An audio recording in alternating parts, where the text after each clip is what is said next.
Welcome. Baruch Ata Adonai Eloheinu Melech Haolam Asher Kitshanu B'mitzvotav V'tzivanu La'asok B'divrei Torah. And I, I just want to take a moment to thank people who are not right now. I want to thank you all, but I also want to thank all of you who do actually check in on this particular session, and hopefully you're enjoying it on the recording. It's a very different experience, I know, watching a recording of it as opposed to being immersed in it. But I just want to let you know how much I appreciate the fact that you're watching it. Right, we'll go to the screen share at this point.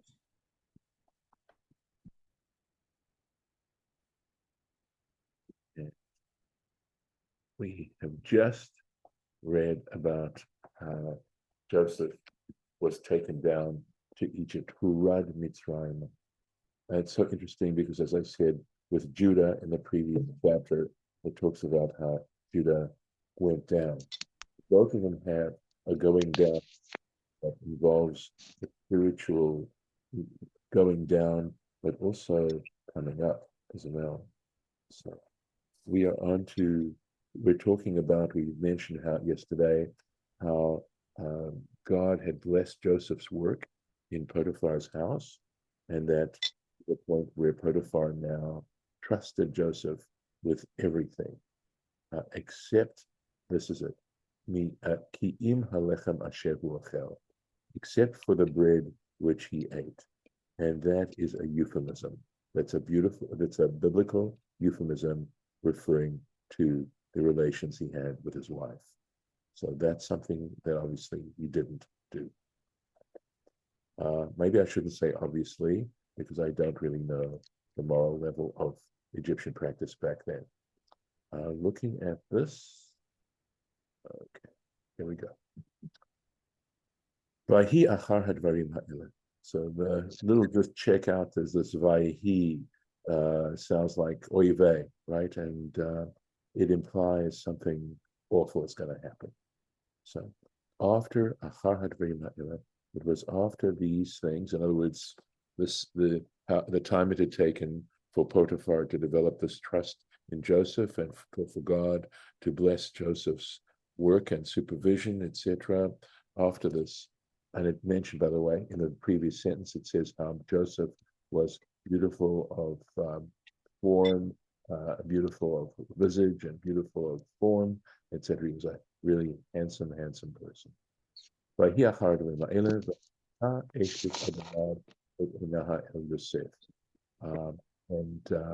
so let me mute you. You're not muted. Please check. Make sure you're muted.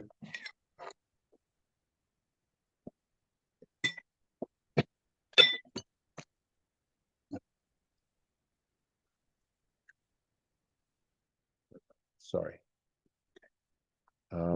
So it says that the Eshet Adonai, the wife of his master, Tisa et einaha el Yosef.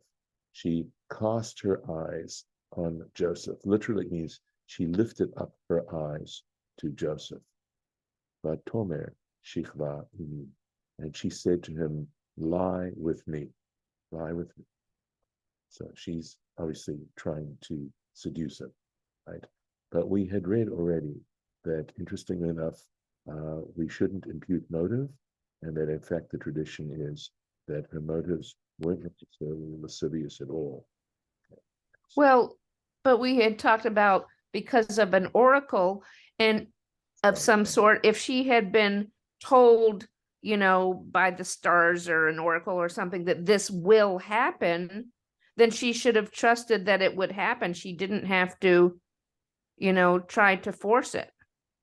Yes, I understand.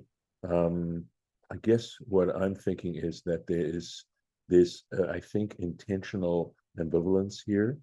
In other words, the fact that she felt it was okay to not be loyal to her husband because of this oracle. I mean, it's a different way to go, but she allowed herself to be influenced to a point where between the oracle and being disloyal to her husband, she was picking on the oracle.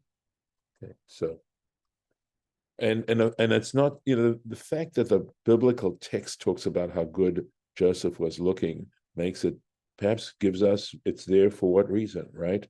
Is it to tell us that there might have been, we might have thought that, or is it to say that we can to some extent understand her behavior, or maybe excuse it on some kind of level? Not entirely by any means, but I think what I like is the fact that the interpretation is such as not to impute, horrible motives to her. And I think there's a lesson there. Vatisa eshet Adonah. So Rashi is talking about how she lifted up and the point is that it says the wife of his master, and doesn't say it in some other kind of way. So it says kol makom shenar achar samuch. So the point is that Rashi's trying to make here, right, is that when it introduces, it could have just said, and the wife of his master. It didn't have to introduce it with Vahi Achar Advarim Eileh. But that phrase, Vahi Achar, when it says Achar, it means immediately following, right? That it happened immediately afterwards. And that's what Rashi is telling us. Any place where it uses the term Achar, quote, quote, Samuch, it means it's attached to it. It's right next to it. And let's go on with the next verse. So, Vayima'en. Please notice this particular mark here. That is a trope marking called a shalshelet. And it's sung something like this. Vayima'en.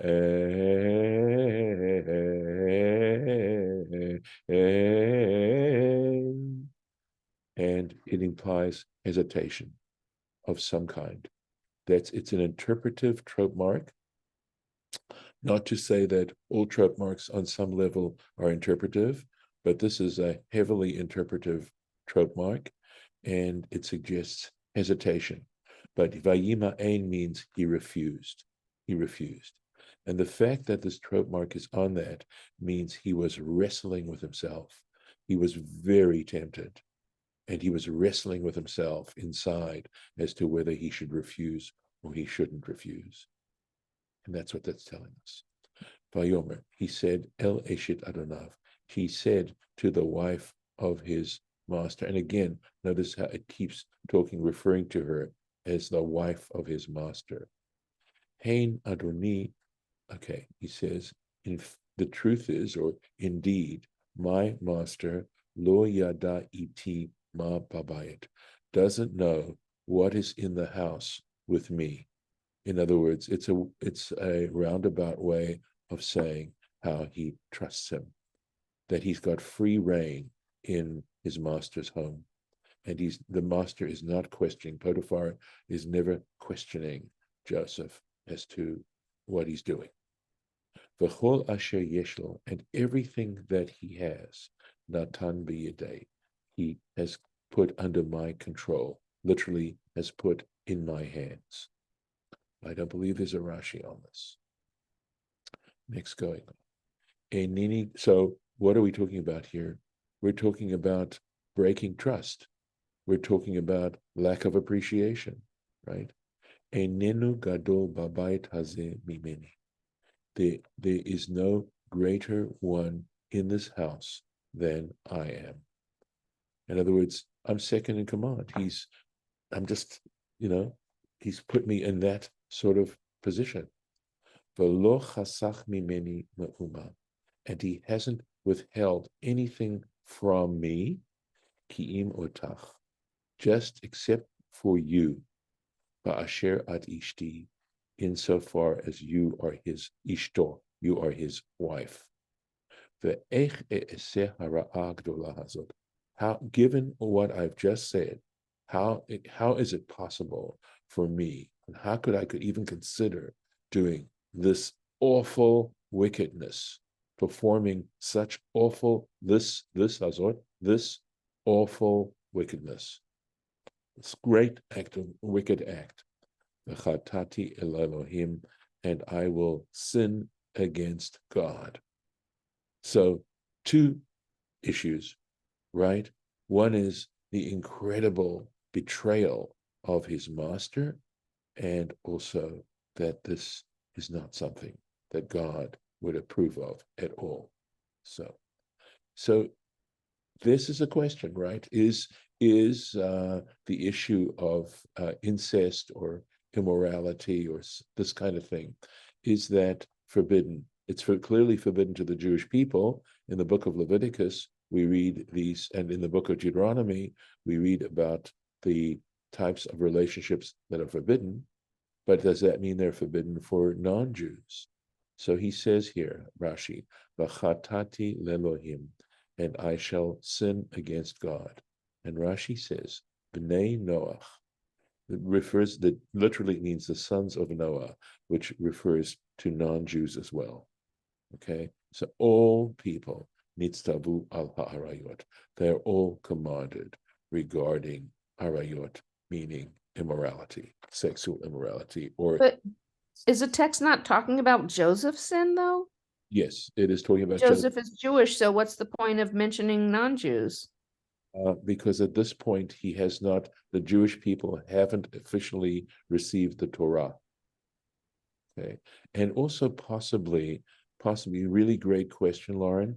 Possibly he's saying to Potiphar's wife that she also is forbidden to do this.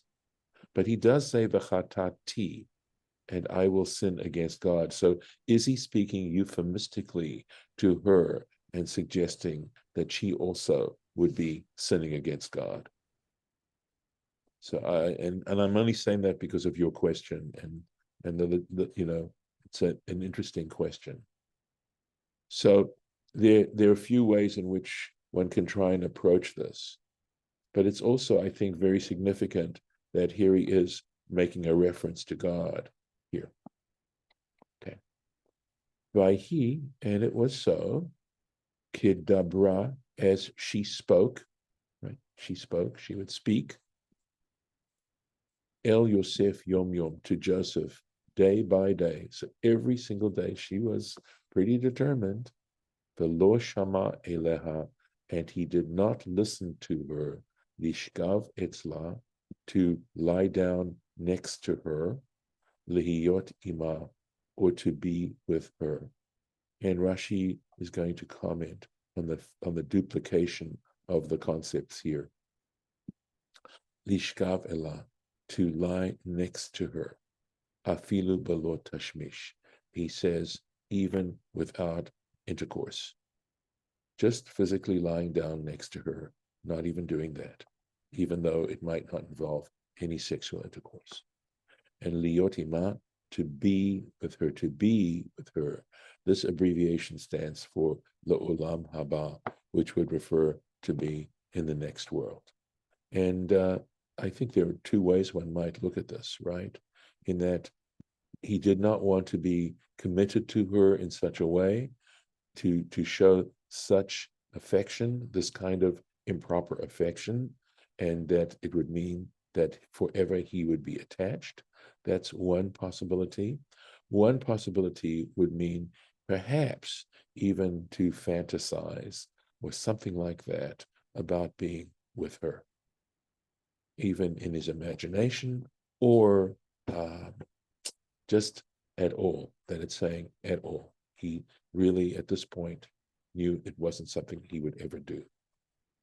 Vayhi, and the story goes on, Vayhi kahayom hazeh, and it was, and literally this means like this day. Please forgive me, I'm going to have to mute and see.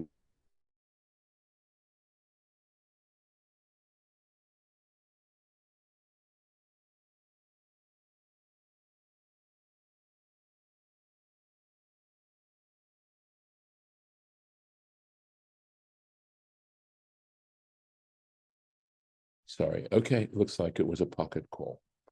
So it was on such a day, Vayavo habaita, he came to the house, he came back to the house, la'asot malachto, to perform his service. And that in the Hebrew is even just as ambiguous as it is in the English, in fact, if not more so, and we'll see how this gets interpreted. Ve'ein ish me'anshe habayit sham babayit, and there was not a single person from the people who were in the house, there in the house. No one else was around. Comes back there. Here we go. Vayhi kayom hazeh. And it was on this day, on a day like this is what it means. The ka means like, right? So it may simply mean that it was a similar day where she was going to ask him to lie down with her. Klomar. So what this means to tell us, what this is trying to say is, Vahi ka'asher higia yom muchad. So what he's saying is that the Hebrew is trying to say that it was when this certain day, this arrived, a certain kind of day. Meyuchad means that it's unique, right? A certain unique kind of day. And what kind of unique day was it? This is, by the way, from a midrash told the Tanchuma. Yom Tzachok. So Tzachok means, for example, a Saturnalia. Tzachok means literally laughter, but it can mean mockery. It means it also has a connotation of immorality, right? A day of tzchok. Yom Eid Shelahem. So he's saying an Eid is the Hebrew word that's used to describe a pagan festival, a certain pagan festival of theirs. Shehalchu kulam levet avodat Elohim, where everyone went to the temple for idol worship, to the idolatrous temple. Amra. And when this happened, she thought to herself, Ein li yom hagun, I don't have a more appropriate day, lizakek liyosef, to draw near, to cohabit literally with Joseph, kahayom hazeh, like this day. So it sounds certainly much like a day of Saturnalia, something like that. Amra lahem, and she said to them, I have to smile when I see this. Chola ani, I'm feeling sick, she said to everyone else. I'm not feeling well. Ve'eni chola, and I can't go. I'm just feeling too sick. I can't go. La'asot malachto. Now we said that Joseph went into the house to perform his service. Rav Ushmuel. This is the name of two Talmudic teachers, actually very great teachers, Rav and Shmuel. They were interlocutors, and throughout the Talmud, we find them holding different opinions with each other. Chad Amar, one of them said, Melachto Mamash, one of them said, literally it meant going back to take care of the household affairs. V'chad Amar Lasot Tzorchav. And the other one said to do Tzorchav Ima, to do what he needed to do with her. Okay. So in other words, this is the clear ambiguity of the situation. So in other words, he had been tempted and tempted and tempted and tempted, according to this opinion, and finally no one was going to be around, and in fact, he was planning on, in fact, having relations with her. Ella, however, Shenir ate lo demut, I believe it's Aviv. However, Diokno shel Aviv. However, the image of his father appeared to him. He saw an image of his father, the Chule, etc. Kedeita b'Mesechet Sota, as is stated in the tractate Sota. In the Talmudic tractate, page 37, we find this story, how on the one hand, he was ready to commit this act, and yet when this image of his father appeared before him, he couldn't do it. He changed his mind and he decided not to do it. And again, there's just all this layers and levels of implication here and what's involved, etc., etc. So let's keep going a little bit more. Vatit pesehu bevigdo, and she grabbed him with his clothes. In other words, she lay onto his clothing. She held on to his beged, his garment. Lamor, saying, Shichva imi, lie with me. Vayazov bigdo biada, and he left his garment in her hands. Vayanos, and he fled. Vayetze hachutza, and he went out of the house. He left and went outside. Let's see if there's any Rashi on this. Nope, nothing on this for a while. Next. Vatikra le'anshe ha'beita, and she called to the men or to the people of her house. Vatomer lahem lemor, and she said to them, saying, Ra'u, look, hevi lanu ish ivri litzachek banu. He has, yes, go ahead. You didn't do 13. Oh, sorry, thank you. Okay. Vahi kirota, and when she saw, it was so that when she saw ki azav bigdo beyada, that he'd left his garment in her hand, vayanos hachutza, and that he had fled outside, vatikra la'anshe veita, she called the people in her household, vatomer lahem lemor, and she said to them, saying, Re'u, look, in other words, look at the garment, right?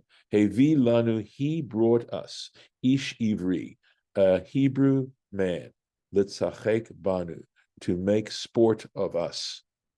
Ba Eli, he came to me, lishkav imi, to sleep with me or to lie with me, va'ekra b'kol gadol, and I cried out with a loud voice. I'll keep going.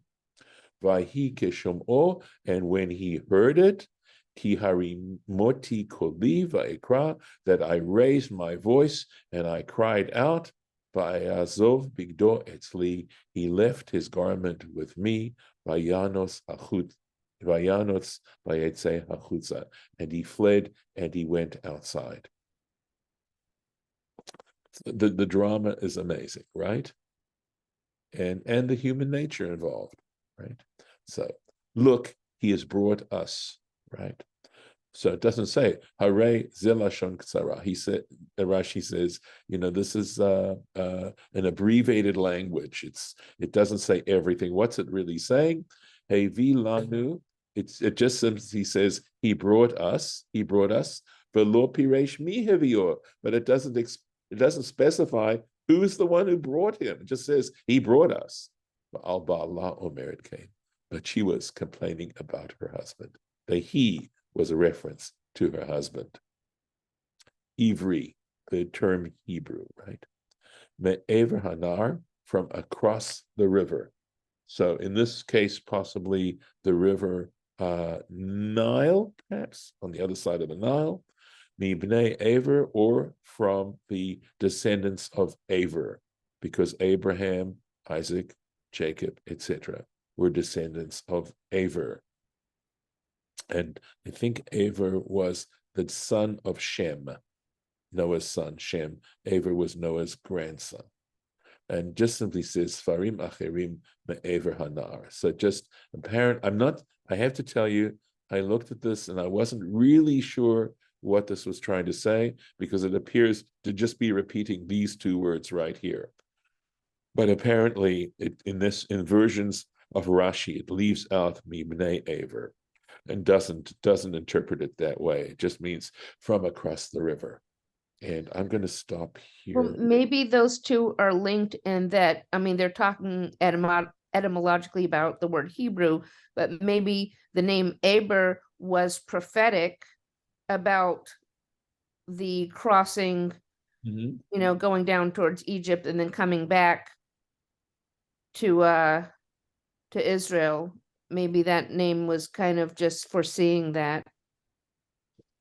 Okay, so generally, so Abraham himself is called Avraham HaIvri, and in that case, it means his crossing the Euphrates. And in fact, there's some lovely interpretations of what it means to be on the other side. And these are very traditional interpretations. So, I think it's in the context of what Potiphar's wife was saying, is that she was saying, he brought this stranger, right? It's got that little bit of sense of, this person Other. side. Right. Is this the first time we see that word? No, Ivri, no, Yeah. no, it's mentioned about Abraham. And in that case, it Oh, has, okay. yeah, there's some beautiful interpretations I was saying on that, referring to, there's one interpretation that says, the entire world was on one side, meaning they didn't believe in God. They were into their, into narcissism and stuff like that. And Abraham was on the other side. So it's I just have alienation. So an Ivri could mean alien, right? In the governmental sense. Go ahead, Lauren. also with the garments. This is what I always think of with this story. First of all, there was Jacob using garments to fool his father. Right. Then there was Judah and his brothers using Joseph's garment to fool Jacob, to tell Jacob that Joseph had been eaten by a wild beast. Yes. And now this thing with a garment, and it seems to be sort of symbolic of the passing down of the shenanigans that these guys are playing before they become fully mature. So let me stop the share. Sorry, I see it. Okay. And let's take a look. Yeah, I was thinking the same thing, Lauren, that this whole theme of garments, but garments are interesting. The word beged, right? It says bigdo, his garment. Livgod means to act as a traitor. And that's because garments can really fool you as to the real personality of a person. But it's kind of karma, first what Jacob did, and then to Isaac, and then what the brothers did to Jacob, and then with Potiphar doing this to Joseph. But it's kind of like the fact that he hesitated and saying, before he, a very mature tzaddik would have just said no. But Joseph still has some learning to do, and I think these garments are sort of, treachery is a good way to symbolize it. It's they're they haven't gotten all of that out of them yet. They're maturing. Well, we know this. I'm not the first to say this by any means, but recognize what powerful language garments have, what garments communicate in a nonverbal kind of way is very, very powerful. And later on, of course, we have the high priest and the high priest's garments, and we have the garments of office or the garments of a king, and how a crown symbolizes. There's such heavy symbolism in all of this. No wonder Jews have been so much involved in the rag industry. It's no big surprise, based on what we're reading here. Let me stop the recording for now, and